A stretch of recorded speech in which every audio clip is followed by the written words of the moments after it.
Hi everybody, and welcome back to the Diligent Doc. I'm so happy you're back for another video, and in today's video I'm going to be discussing how consistency is going to get you much farther in life than simply setting very lofty goals.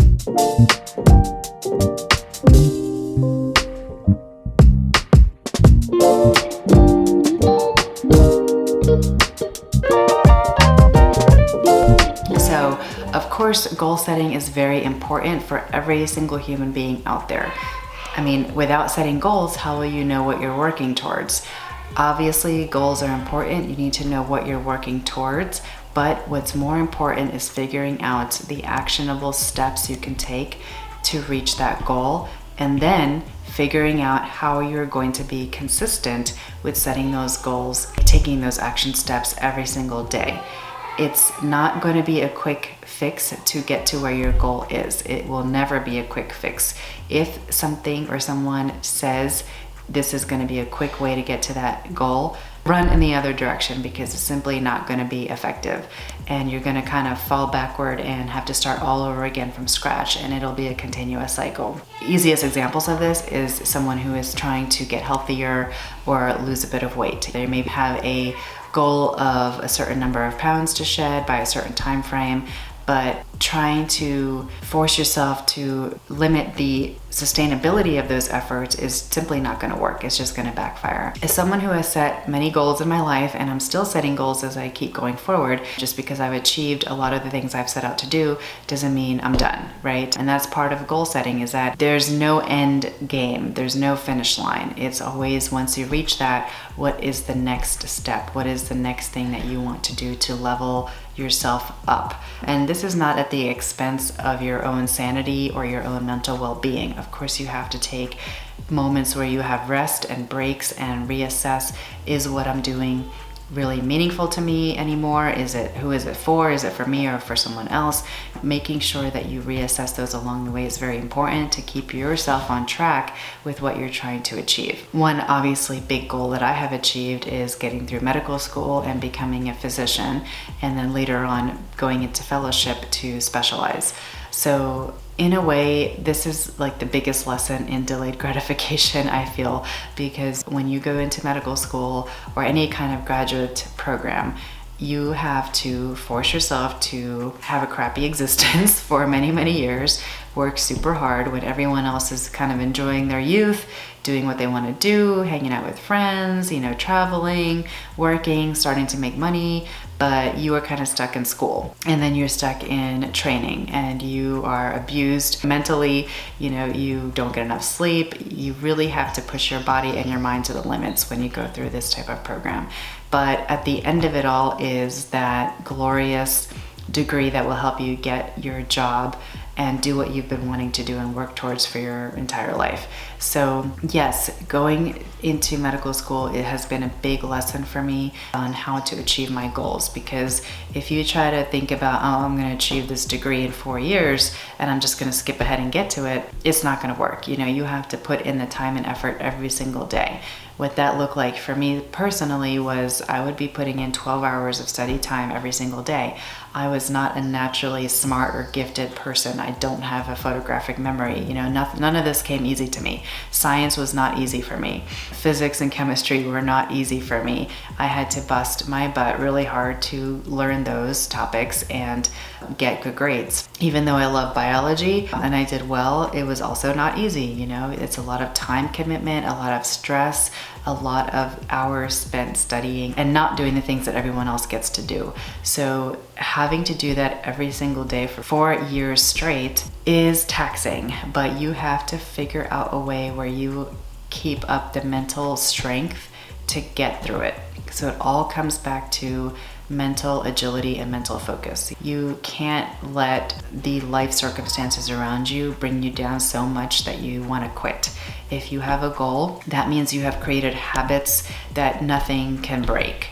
Another example of this is I have built a very strong exercise routine and habit in my life over the past 8+ years. Actually, I want to say almost 20 years, to be honest, because it's really when I started medical school in 2006 that I started to incorporate exercise into my normal routine. It wasn't just there like when I could think about it or when I could maybe be in the mood to do it. I would make a consistent effort several days a week to get a good workout in. It was also a social way for me to be with my classmates and friends, and we could get a good exercise session in together, and it was a stress reliever. So that really set the tone for how I view exercise in the last 18 years, honestly.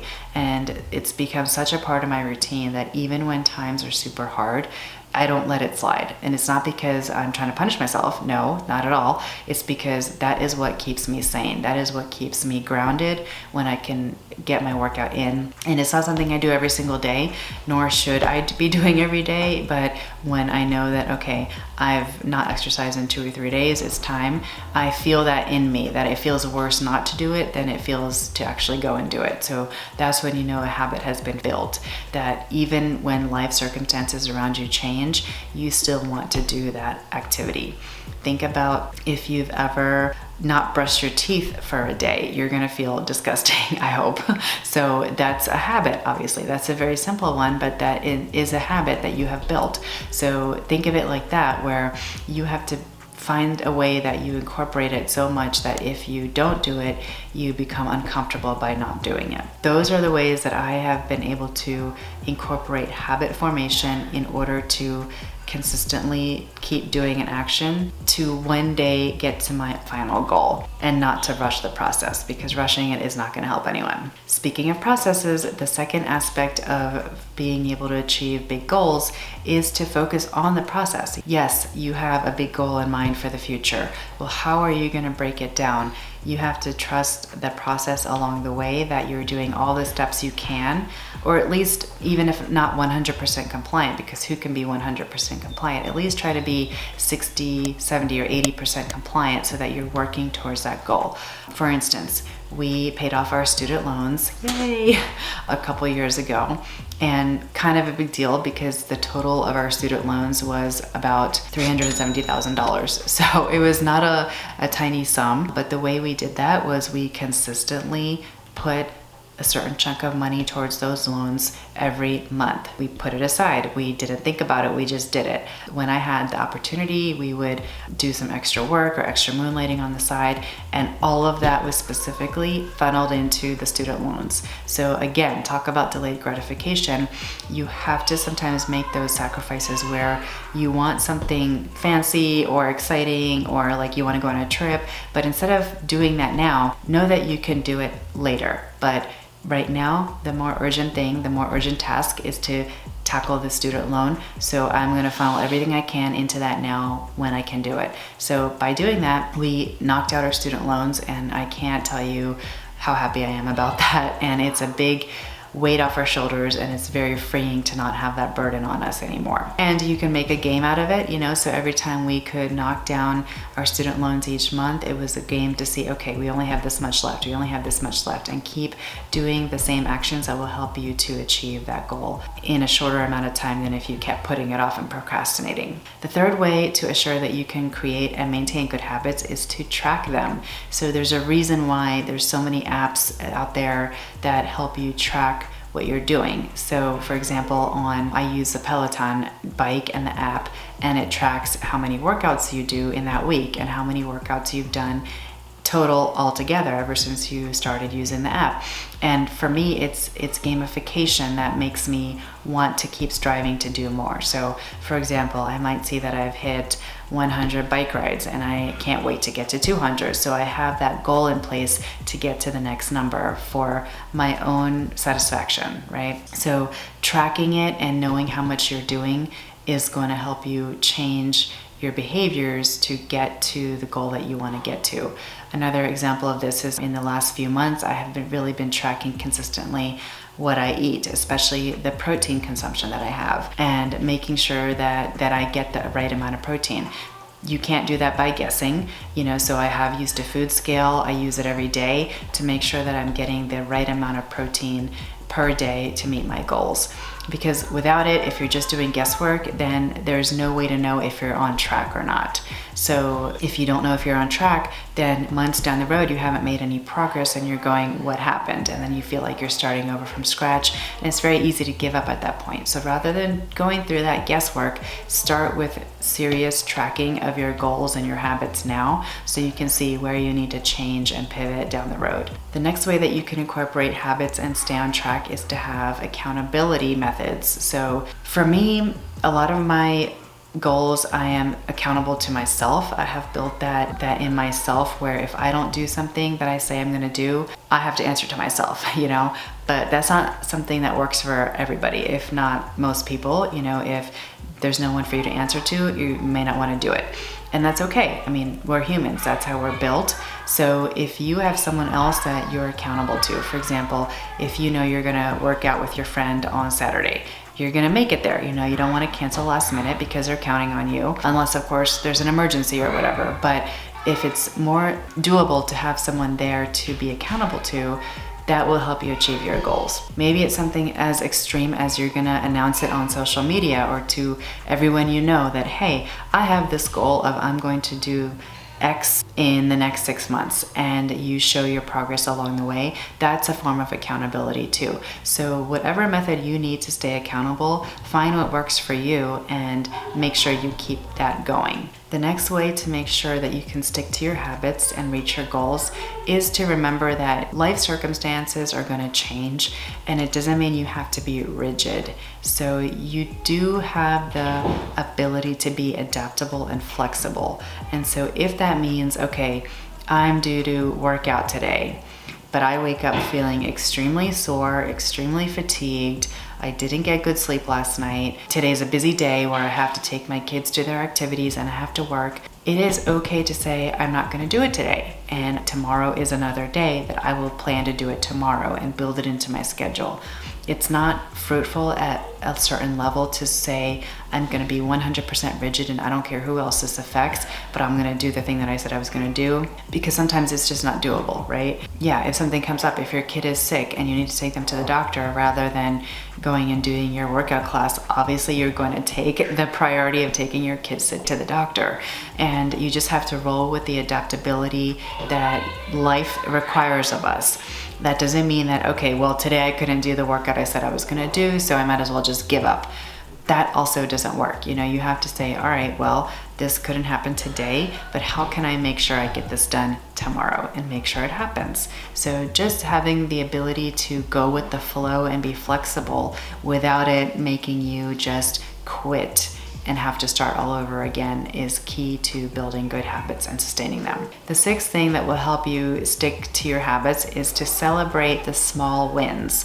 And this doesn't mean you have to go and do a huge treat yourself moment just because you ran 5K, right? But I think it's worth having those little celebratory moments to say, hey, I did it, even if it's just a high five with your partner or you treat yourself in some other small way that you said you were gonna do this thing and you achieved it. So yeah, celebrate it. It was a huge deal. Not everybody can go out and do something that they said they're gonna do. Actually, I think a lot of times people set goals that they never reach because they don't actually reward themselves in small ways along the way. So if you have a little way to reward yourself, by all means incorporate that, because that's going to keep you going.